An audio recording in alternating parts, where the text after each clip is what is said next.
ಹರೇ ಶ್ರೀನಿವಾಸ ಹರಿ ಓಂ. ಸರಸ್ವತಿ ಶ್ರೀವಾರಿ ಚಾನಲ್ಗೆ ಸ್ವಾಗತ. ಸ್ನೇಹಿತರೆ, ಏಪ್ರಿಲ್ 30ನೇ ತಾರೀಕು ಗುರುವಾರ ಬಂದು ವೈಶಾಖ ಹುಣ್ಣಿಮೆ ಪ್ರಾರಂಭವಾಗ್ತಾ ಇದೆ. ವೈಶಾಖ ಹುಣ್ಣಿಮೆನ ಬುದ್ಧ ಹುಣ್ಣಿಮೆ ಅಂತಲೂ ಸಹ ನಾವು ಕರಿತಾ ಇದ್ದೀವಿ. ಈ ಹುಣ್ಣಿಮೆ ಯಾವಾಗ ಪ್ರಾರಂಭವಾಗುತ್ತೆ ಅಂದರೆ ನೋಡಿ ಸ್ನೇಹಿತರೆ, ಗುರುವಾರ ರಾತ್ರಿ 10 ಗಂಟೆ ಮೇಲೆ ಪ್ರಾರಂಭ ಆದರೆ ಮುಕ್ತಾಯ ಬಂದು ಶುಕ್ರವಾರ ಮೇ 1ನೇ ತಾರೀಕು ರಾತ್ರಿ 10 ಗಂಟೆ 50 ನಿಮಿಷಕ್ಕೆ ಮುಕ್ತಾಯ ಆಗುತ್ತೆ. ಅಂದರೆ ನಮಗೆ ಪೂರ್ತಿ ಹುಣ್ಣಿಮೆ ಬಂದು ನಮಗೆ ಶುಕ್ರವಾರ ಸಿಗುತ್ತೆ. ಈ ಹುಣ್ಣಿಮೆ ತುಂಬ ಶಕ್ತಿಶಾಲಿಯಾಗಿದ್ದು ಬುದ್ಧನ ಹುಣ್ಣಿಮೆ ಅಂತಲೇ ಹೇಳ್ತೀವಿ. ಈ ಬುದ್ಧ ಹುಣ್ಣಿಮೆ ಅಂದರೆ ಬುದ್ಧ ಸ್ವಾಮಿಯವರಿಗೆ ಒಂದು ಜ್ಞಾನೋದಯ ಆದಂತಹ ದಿನ, ಮತ್ತು ಬುದ್ಧ ಸ್ವಾಮಿಯರ ಒಂದು ಜನ್ಮದಿನ ಅಂತ ಆಚರಣೆ ಮಾಡುವಂಥ ಒಂದು ಪವಿತ್ರವಾದಂತಹ ದಿನ ಆಗಿದೆ. ಬುದ್ಧ ಸ್ವಾಮಿಯವರು ಹುಟ್ಟಂಥ ದಿನ ಆಗಿದೆ. ಮತ್ತು ಸ್ವಾತಿ ನಕ್ಷತ್ರ ಆಗಿದೆ ಸ್ನೇಹಿತರೆ. ಏನು ಮೇ 1ನೇ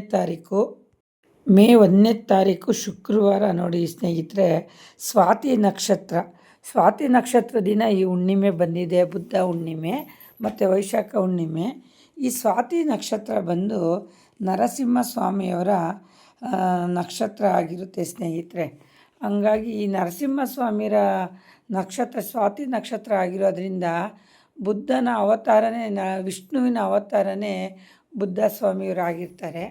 ಹಂಗಾಗಿ ನಾವು ಬುದ್ಧ ಸ್ವಾಮಿಯವ್ರನ್ನ ಮತ್ತು ವಿಷ್ಣು ದೇವರನ್ನ, ಸತ್ಯನಾರಾಯಣ ಸ್ವಾಮಿಯವ್ರನ್ನ, ಲಕ್ಷ್ಮೀ ನರಸಿಂಹ ಸ್ವಾಮಿಯವ್ರನ್ನ ನಾವು ತುಂಬ ಆರಾಧನೆ ಮಾಡಬೇಕು. ಮೇ 1ನೇ ತಾರೀಕು ಪೂರ್ತಿ ಸಿಕ್ಕಿದೆ ನೋಡಿ. ಬೆಳಗ್ಗೆ ಏನು ನಮಗೆ ಗುರುವಾರ ನೈಟ್ ಬಂದು ಮತ್ತು ಶುಕ್ರವಾರ ಬ್ರಾಹ್ಮಿ ಮುಹೂರ್ತದಿಂದನೂ ಸೂರ್ಯೋದಯದಿಂದನೂ ನಮಗೆ ಈ ಹುಣ್ಣಿಮೆ ಸಿಕ್ಕಿದೆ. ಶುಕ್ರವಾರ ಸಿಕ್ಕಿರೋದ್ರಿಂದ ಲಕ್ಷ್ಮೀ ಪೂಜೆ, ಲಕ್ಷ್ಮೀ ಆರಾಧನೆ ನಾವು ಮಾಡ್ಬೋದು. ಜೊತೆಯಲ್ಲಿ ಸತ್ಯನಾರಾಯಣ ಸ್ವಾಮಿ ಪೂಜೆ ಯಾರೆಲ್ಲ ಮಾಡಬೇಕು ಅಂದ್ಕೊಂಡಿದ್ದೀರೋ ಅವರು ಮಾಡಿ. ಮಾಡೋಕ್ಕಾಗದೇ ಇರೋರು ದೇವಸ್ಥಾನಗಳಲ್ಲಿ ಮಾಡ್ತಾವಾದರೂ ನೀವು ಹೋಗಿ ಆ ಪ್ರಸಾದನ ಒಂದು ಸ್ವೀಕರಿಸ್ಕೊಂಡು ಬನ್ನಿ. ಯಾಕಂದರೆ ವಿಷ್ಣುವಿನ ಅವತಾರನೇ ಬುದ್ಧ ಆಗಿರ್ತಾರೆ. ಬುದ್ಧ ಸ್ವಾಮಿಯವರು ನೋಡಿ ಶಾಂತಿ, ಸಮೃದ್ಧಿ, ಅವರು ಭಾಳ ಒಂದು ಜ್ಞಾನ ಇವೆಲ್ಲ ಪಡ್ಕೊಂಡಿರೋಂಥ ಬುದ್ಧ ಅವರು ನಮಗೆ ಅವರು ಹುಟ್ಟಂಥ ಜನ್ಮದಿನ ಬಂದಿದೆ. ನಮ್ಮ ಮಕ್ಕಳುಗಳು ಅದೇ ಥರ ಜ್ಞಾನ, ಬುದ್ಧಿ, ಶಕ್ತಿ ಎಲ್ಲ ಕೊಡಲಿ ಅಂತ ವಿಷ್ಣುನ ನಾವು ಬೇಡ್ಕೊಳ್ಳೋಣ. ಶ್ರೀಮನ್ ಮಹಾವಿಷ್ಣು ಲಕ್ಷ್ಮಿಯವ್ರನ್ನ ಆರಾಧನೆ ಮಾಡಿದಷ್ಟು ನಮಗೆ ತುಂಬ ಶುಭ ಫಲ ಸಿಗುತ್ತೆ. ನಾಳೆಗೆ ತುಂಬ ಪವಿತ್ರವಾದಂಥ ಈ ಹುಣ್ಣಿಮೆ ದಿನ ನೀವು ಗುರುವಾರನೇ ಎಲ್ಲ ಮನೆಯೆಲ್ಲ ಸ್ವಚ್ಛ ಮಾಡಿಕೊಂಡು ಶುಕ್ರವಾರ ಬೆಳಗ್ಗೆನೇ ಒಂದು ಬ್ರಾಹ್ಮಿ ಮುಹೂರ್ತದಲ್ಲಿ ಪೂಜೆ ಮಾಡಿ.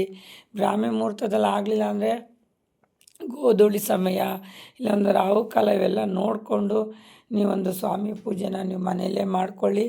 ವಿಷ್ಣು ಸಹಸ್ರನಾಮನ ಆದಷ್ಟು ಪ್ರತಿನಿತ್ಯ ಅಮಾವಾಸ್ಯೆ ಪೌರ್ಣಮಿ ಅಂತಲೇ ಏನಿಲ್ಲ, ಪ್ರತಿನಿತ್ಯ ವಿಷ್ಣು ಸಹಸ್ರನಾಮ ಕೇಳಿ, ಲಲಿತ ಸಹಸ್ರನಾಮ ಕೇಳಿ.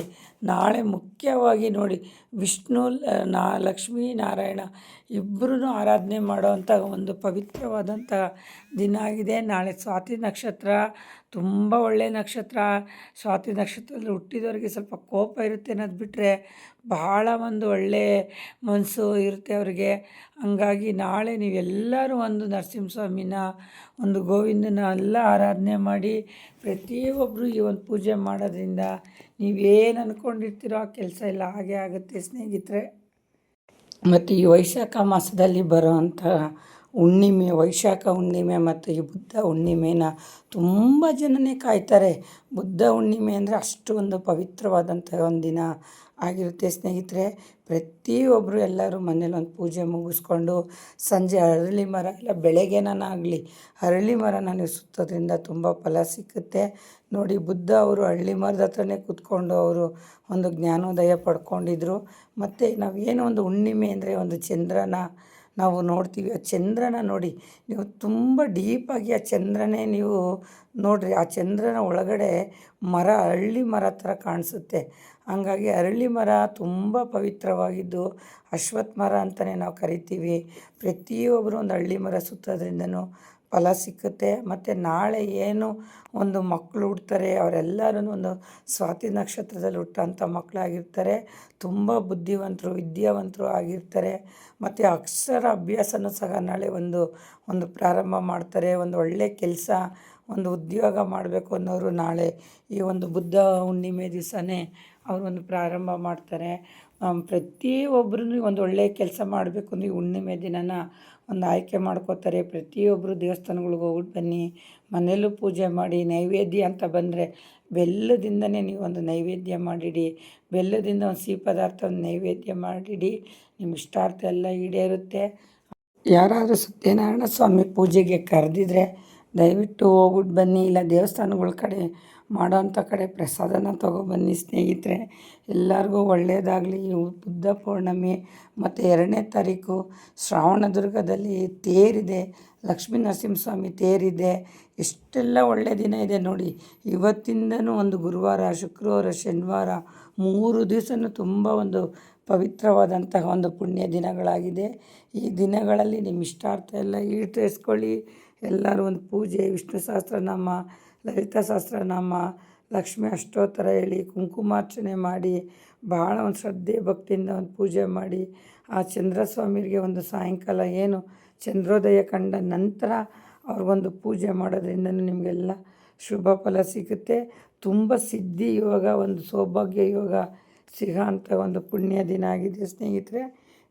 ಇಂಥ ಪುಣ್ಯ ದಿನ ನಿಮ್ಮ ಇಷ್ಟಾರ್ಥನೆಲ್ಲ ಈಡೇರಿಸ್ಕೊಳ್ಳಿ. ಆದಷ್ಟು ನೀವೊಂದು ದೀಪ ಬೆಳಗಬೇಕಾದ್ರೆ ದೀಪಕ್ಕೆ ಜಾವತ್ ಪೌಡರ್ ಹೇಳಿದ್ದೆ, ಅದನ್ನು ಒಂದು ಸ್ವಲ್ಪ ಹಾಕ್ತಾ ಬನ್ನಿ. ಮನೇಲಿ ತುಂಬ ಪಾಸಿಟಿವ್ ಬರುತ್ತೆ, ನೆಗೆಟಿವ್ ಎಲ್ಲ ಆಚೆ ಹೋಗುತ್ತೆ.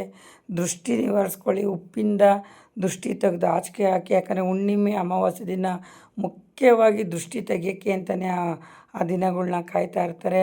ಮತ್ತು ಲವಂಗ, ಬಿಳಿ ಸಾಸಿವೆ, ಕರ್ಪೂರದಿಂದನೂ ನೀವು ದೃಷ್ಟಿ ತೆಗೆದ್ರೆ ಆದಷ್ಟು ಬೇಗನೆ ಒಂದು ನೆಗೆಟಿವ್ ಹೋಗಿ ಒಂದು ಪಾಸಿಟಿವ್ ಮನೆಗೆ ಬರುತ್ತೆ.